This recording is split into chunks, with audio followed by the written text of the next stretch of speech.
Hi, welcome back. This week, I want to talk about the magic of borrowed beliefs. And actually, everything's in duality, so we should talk about both sides of it, the limits of our borrowed belief and the power of our borrowed belief. This space is really dedicated to us living our most authentic, fullest lives. And so often, the thing that gets in the way is us, is our belief systems about what is possible or not possible for us, for our lives, for our jobs, for our relationships. And it's not a bad thing. It's a beautiful thing because it gives us something to play with, something to look at and uncover and question, and something to grow into for our next level version of self. So first, we should just ask what is a borrowed belief? And one definition of it is that borrowed beliefs are when we adopt or accept ideas, convictions, beliefs from outside of us without sometimes questioning them or maybe even understanding them fully or where they came from, just accepting them as the sky is blue. This is not possible for me, or I can't be hired for this job, or my relationship can't look like X, Y, or Z. And that's just how it is. That's what I've been shown. That's what I know. And this can be in any kind of sense of the word. It can be in a spiritual sense. It can be in a philosophical sense. But what I want to talk about it today is just our everyday lives. We're constantly influenced by the society around us, by our culture, our traditions, our age, our biology, our abilities, or lack thereof, our authority figures, our loved ones, and all of these places inform our belief systems. And it's not, again, a bad thing or a good thing. It's just a neutral thing that exists. It's a way for us to navigate the rules of the playground, if you will. And is it safe to go play on the monkey bars, or is that not? I was told at some point that I fell off the monkey bars and that's not safe and I shouldn't go back, and therefore I'm going to stick to the slide. Not that either one is more or less fun. They're just different experiences. And if I like being on the slide, awesome, I'm going to keep going on the slide. But if there's something in me that wants to try the monkey bars again, what is it that's holding me back? Why don't I believe that that's a place for me to go and play and try and fall? What do I think is going to happen if I fall? And I don't also want to discount that there are very real structures in this world that maybe the monkey bars were built not for someone like me. Maybe they were built for someone who's really exceptionally tall, or someone who's really like an animal, and there are very real things to consider and to overcome. And even though it was built for someone who's twice my height and has twice my arm span, and maybe I'll never be able to cross the monkey bars, and that can be true. At least, where is it that I'm holding myself back? Where is it that I can go over and play and have a little bit of creativity? And maybe the way I cross the monkey bars isn't like anybody else has ever seen. Maybe I need a hand, and then I need to stretch my leg out to get to the other side, to the next monkey bar, because I just don't have the wingspan for that. And that's the part where I want to come back to with play and with curiosity and with self-love and self-empowerment. Yes, maybe those two bars are crazy spaced out, and that needs to change, and that work should happen. And where am I also getting in the way of co-creating with those stories that I can't do it? So I'm trying to make light of very real and painful things like sexism, racism, ageism, like ability or disabilityism, and all of the different isms that exist and that do need to change, and that really are real structural barriers. And I, of course, want to acknowledge that with advocacy and compassion, and that everybody should and deserves to have a go on the playground. And in this space, how can we also use our minds and our hearts as our own internal playground? Where have we recreated our own internal structures that are either propelling us forward or are holding us back. So that's where this conversation is going to support, So for example, like you might think after a certain age or stage in life, it's too late to change careers or make a significant life change. I mean, like, shit, look at me. I'll just use myself as an example because I think it's a good example. I can tell you where I was years ago when my heart was kind of yearning to do something different. And I had a lot of beliefs that were inherited and carried over that I didn't even look at. Like $250,000 into my education and over a decade of postgraduate training. Like, I can't do something different. What do you mean? Like, that was an unchecked belief that I had that was holding me back from supporting myself through it. So that would be called like the sunk cost fallacy. If you haven't heard of that, it's exactly what it sounds. It's a bias that says, gosh, I've invested a lot of time, of money, of effort, of sacrifice, of resources into this one decision.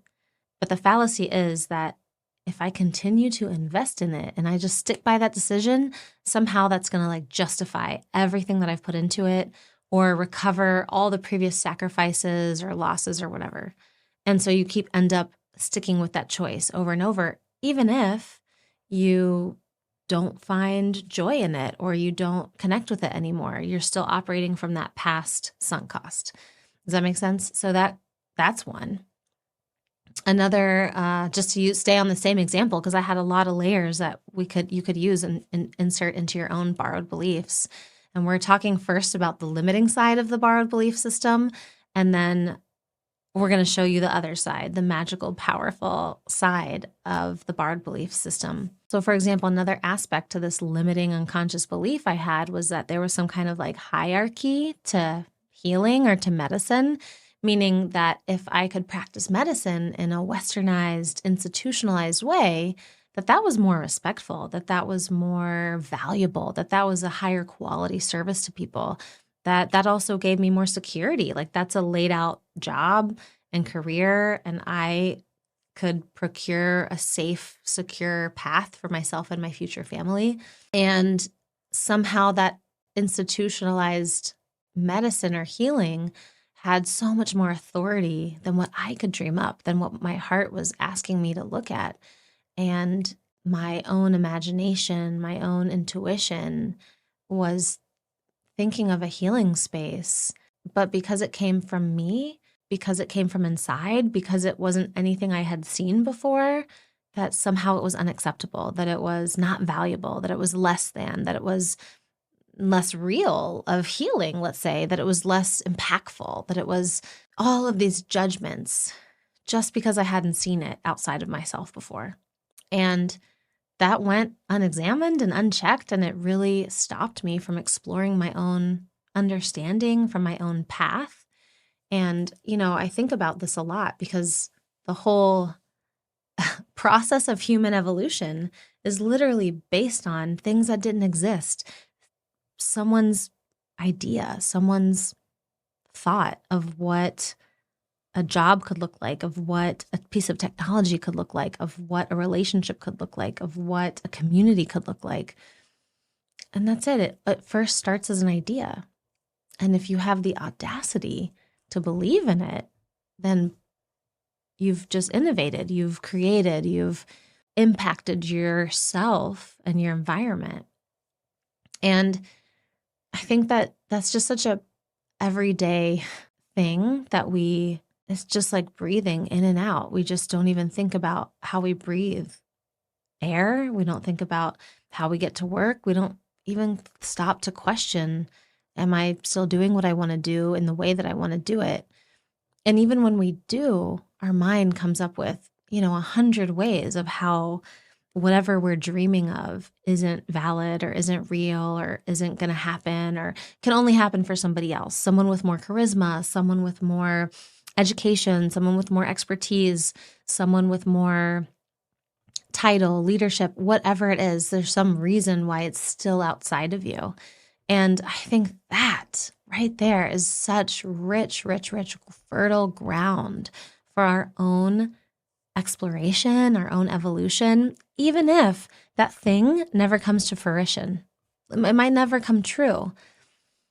That's okay. The fact that we ask the question, that in and of itself, that's evolution. That's courage. That's ingenuity. That's trusting ourself. That's rebalancing the power scales from all that is outside of us to elevating all that is within us. And I always remember this one conversation that changed the trajectory of my life.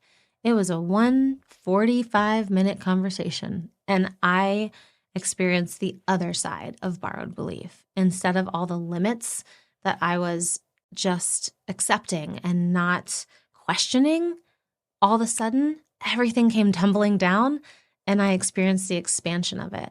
I experienced the permission and the acceptance of it. I had a conversation with a woman, a mentor, who I deeply admire, deeply respect, love this woman. And it just so happens like the rest of the nation of healthcare providers also deeply respects her and also deeply admires her. So like anything she says is truth, anything is gold. And somehow when she says it, I can hear it. I can see it. It's immediately has validation. Whereas when I hear it and say it to myself, my inner critic shuts it down. And so just telling her about my ideas, what was in my heart, the fact that someone outside of me could see value or see possibility, someone who doesn't have all the mind drama of the inner critic that I had. And just the fact that she was an authority figure, she was respected, she was admired, yes, by all these people, but by me, by my own relation with her, by my own thoughts and love for her, just the fact that she had permission to believe something so freely, just like that, with one thought, one conversation. If she could believe it about me, I could believe it about me. She could believe that something was possible. Shit, I could believe something is possible. Who am I to say that's not possible if she's the one saying it's possible, And I think like that's the stopping point. That is the aha moment. That is the power and the juice behind what we have available to us all the time, except that it's hard to access. It's hard to crumble down the narratives that you have about yourself, the identity that you have about yourself, your life. It's really hard to do. I mean, you could spend years doing coaching and being mindful and practicing it and take years to just knock down one idea. And if you're lucky enough, you could have one conversation with one person who, boom, they believe it. And just like that, everything comes crumbling down. And you then also give yourself permission to believe it, permission to dream, permission to imagine, permission to intuit, all because someone gave you permission to. And I don't say that with any like shade to ourselves. We have to remember where we're coming from. We're coming from a place in a society. I think most of us, I can't speak to all of us, but where we are taught from a very young age. I mean, you think about toddlers who have imagination and like imaginary friends, and all they do is color outside the lines, literally. And what do? We get to school and we color inside the lines. We're punished if we color outside the lines. We don't have imaginary friends. Like imagination is for somewhere else. That's for home. Here we value, logic and rationale. And that's beautiful. I am not throwing shade to that either. Like everything has its place. I think of course we need logic and rationale. Of course we need a sense of self. Of course we need boundaries. Absolutely. Otherwise we'd have, no structure. And I think that it's just interesting to observe that there becomes sometimes, I'm not saying for everybody, a bit of an imbalance where structure and reason and logic is held superior, institutionalized knowledge, hierarchy of knowledge, power structures are all held with more reverence, with more respect, with more authority than our own imagination, than our own intuition, than other ways of knowing. May it be through our body, may it be through our mind's eye, may it be in our heart space, may it be in our gut. You can call that whatever you want, but it falls outside of the way that we are educated. I just think that that is such a ripe place for magic, for growth, for dreaming, for living your fullest, most authentic life. We are coming into this world so free to be ourselves, and then we go through group structures. We want to be safe. We want to stay in the cave. We want to stay in our tribe, and we start to conform and to inherit things. And again, it's not bad.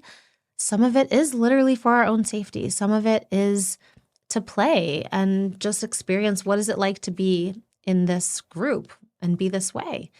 And I think the whole point of this is to just come back to play and come back to being curious with our freedom to imagine and to be in the unknown and to be in the uncertainty and to be in creation with ourselves, with our life, with our passions, with our joy, with our purpose, and to trust that that is okay, and to trust that it's there for a reason, and that it's communicating something to us, and that it's a path to follow if we want to.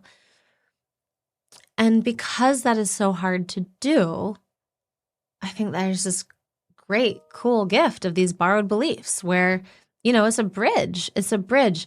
I couldn't believe that for myself in the example I'm giving you. I had something in my heart, a different way that I could be in the healing space, and I didn't trust that that was okay or valuable or impactful. And it was too hard for me to give myself that own inner authority and to elevate my own wisdom and knowing to what I saw outside of me.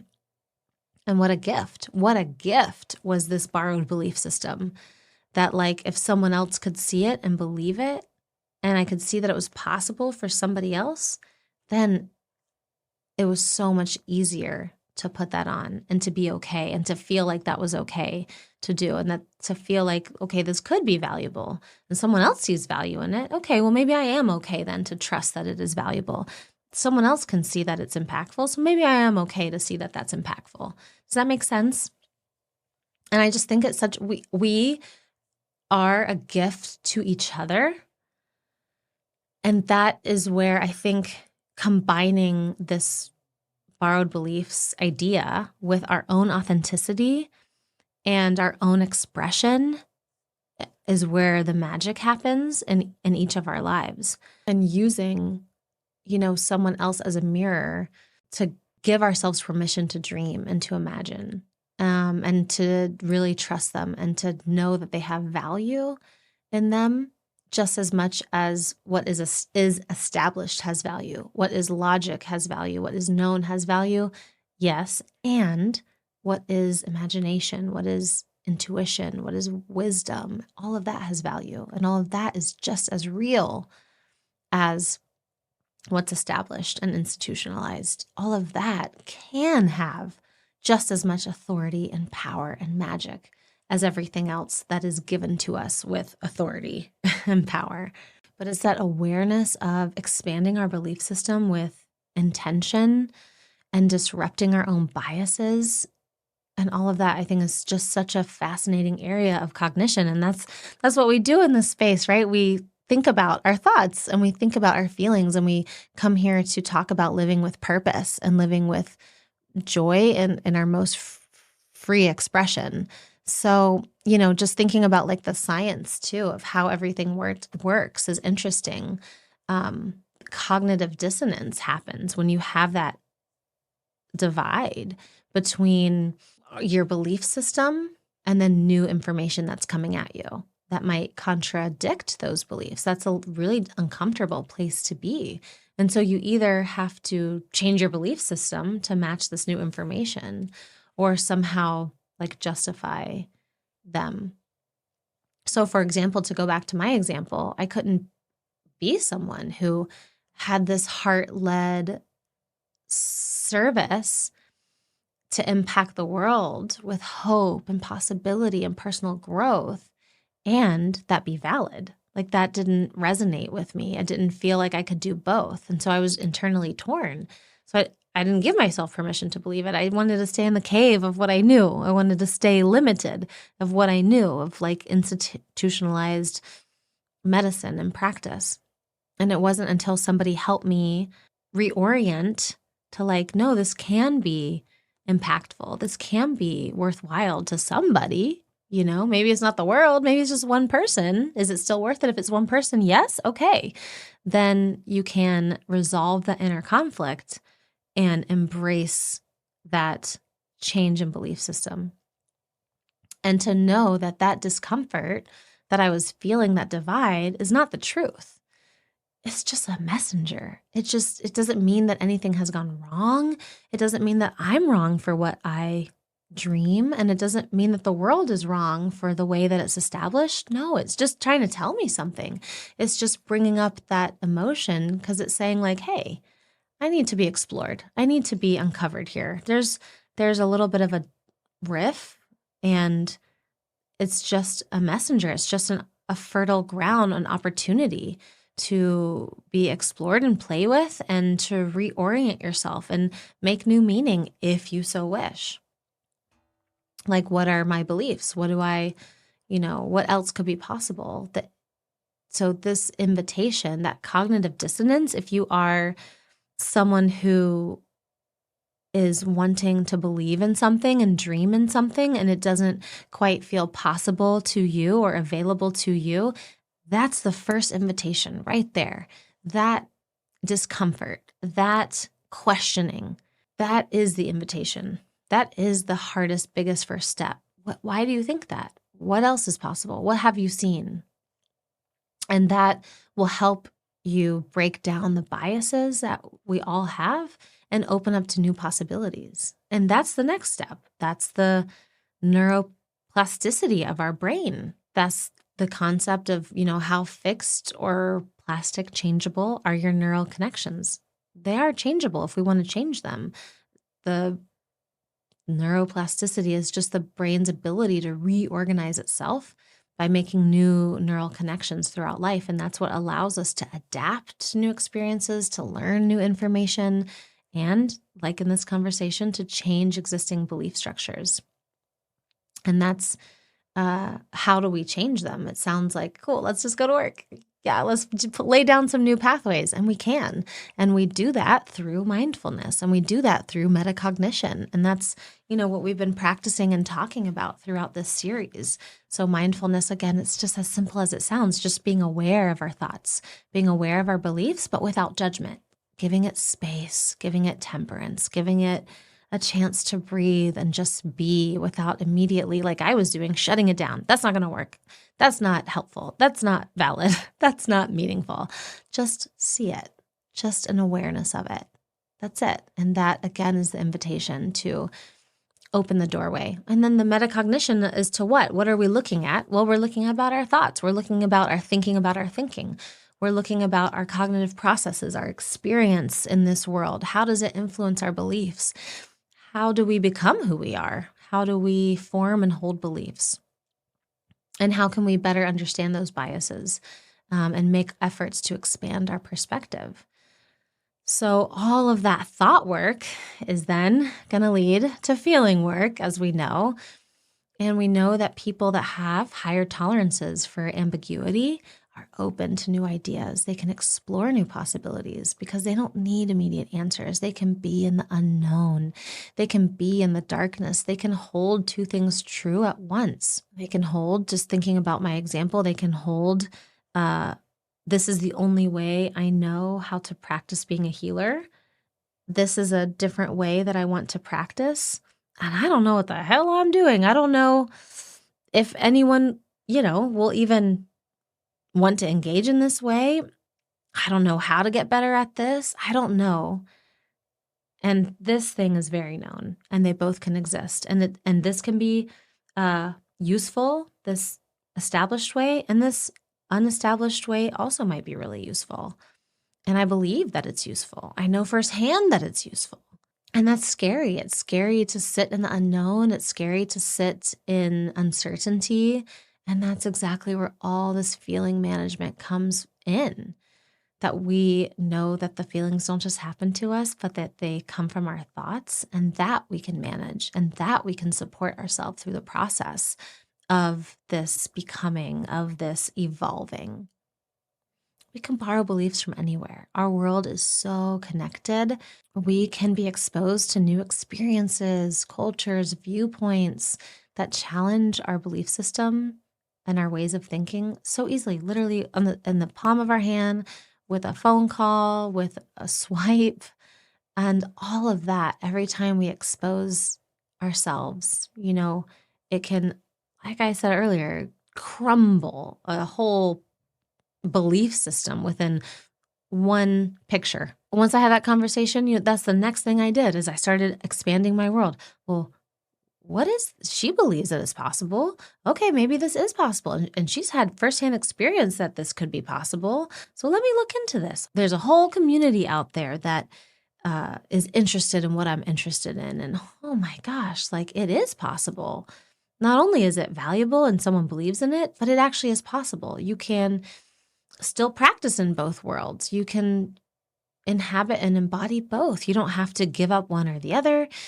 You can find value in both. There are people like-minded, and all of that weakens all these ingrained biases. It opens us up to new avenues for belief and understanding.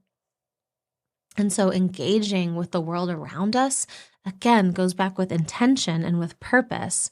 What are we trying to disrupt here? Let's disrupt our beliefs that are holding us back, and let's do it with purpose. I'm going to find somebody who can be a powerful catalyst to expand my belief system. I'm going to talk to somebody who can help me see their world through their eyes, because that's how I want to see it. And right now I'm only seeing it in my limited little telescope. And so, yeah, for sure, borrowed beliefs can hold us back a lot of times. And often when they hold us back, they're really unconscious. We don't even realize that we're choosing to believe those things over and over. And if we're aware of that, boom, they can also be powerful motivators and guides when we can internalize them, when we can explore and expand and then use them to foster our growth and our sense of purpose. And of course, all of this is done with so much patience and self-compassion that's a whole process. Sometimes it is one powerful thought. And like I think about this example often too, like smoking. You could have somebody that has smoked for decades, and they might have tried to stop 3 times, 5 times, 10 times, and every time they go back to smoking. And then they get one word from, a family member, let's say, died from lung cancer, or they go to their doctor and they have a suspicious nodule or spot. And then with that one thought, they think like, oh my God, I could die. And boom, they never pick up a cigarette again. All of those time after time, tries after tries of quitting. And all it took was one thought that, of course, we have to believe. But I think it's not exactly the same as what we're talking about with borrowed beliefs, but it's in parallel. It's the power, again, of these mental constructs that can really go either way, that can hold us back from living the life of our dreams, or that can propel us forward from living the life of our dreams. And sometimes it is as quickly as that one 45-minute conversation, or seeing one post of someone that you didn't think something was possible. And sometimes it's a process, a gradual process that requires a lot of self-compassion and being patient, that it's okay to struggle. It's okay to try on different hats and identities until we find the right one. It's okay to, sometimes it's a struggle. It's a process of patience and trial and play. So I know it seems like a simple concept, but it can be a life-changing practice to look at your borrowed beliefs. What are the ones that you believe so deeply that you forgot at one point it was a choice to believe it? Where can you ask yourself that again? Where can you give yourself the choice again to believe it? And where are others that are life-changing that seems so hard to untangle the identity around that decision or that belief, and boom, with one example, with one conversation, it deconstructs everything. Because if that is true and that transformative power, momentum, magic, imagination is available to us once, it's available to us all the time with everything in our life. Why not look at everything through the eyes of wonder? Why not look through everything through the eyes of imagination, through the eyes of intuition? Even if it's hard to elevate your own knowing, your own wisdom to the same degree as what is established, what is already valid outside of us. I get it. That is hard. I'd totally feel that. I get that. It's a hard thing to do. So here, use borrowed belief. Look and see what is possible in somebody else. What is possible for somebody else's life. What is possible for them. And then you can borrow it for you until you fully believe it. So for our ending tradition, just a few questions to ask yourself, but what do you need to see to believe that it's possible? What are you looking for to be possible for your life? And where are 3 places you can go look? Is it in the internet? Is it in a coffee shop? Is it in a community? Who are 2 people you can ask about this thing? Even if it's a stranger, can you send a stranger a message? You might not even know the person. Can you find their email or their contact information and just ask somebody, what is it like? How did you get there? Can you brainstorm 3 reasons why this thing that you're wanting to do definitely will not work out for you? For sure. What are those limiting borrowed beliefs that you have inherited from society, from your experiences, from your life? And then just have some play and fun with it. Okay, well, what's one counter argument for each one of these? It definitely won't work because of this, but how could it work? If there was no rules, how could it work? You might surprise yourself, really go to work here, pretend it's somebody else, pretend it's not even your life, get out of your own mental drama, pretend it's a problem to solve for a friend, and see if that helps loosen anything up, if that helps change anything, detach you from a little bit of the inherited beliefs, or play it the opposite way. How would this definitely work for somebody else? And why are all the reasons that support that person? And then look at those reasons and see which ones can I apply to myself easiest? Which ones do I need to have some self-awareness and coaching around? Which ones do I need to get help with? Because those are the ones that I can be more active and intentional. I'm going to ask people who have gone through it and see how they got through it. I hope that makes sense. And I hope that you have all experienced borrowed belief in a positive way in your life where you thought something wasn't possible. And then with one example, the whole world opened up to you. It's such an incredible feeling, and it's accessible to us all the time if we're willing to be open to it, to look for it. So I'm wishing you all play and possibility and so much peace. I'm wishing you to feel supported in this space and so honored to be a part of your soul tribe. Sending you love, and see you next week. Bye.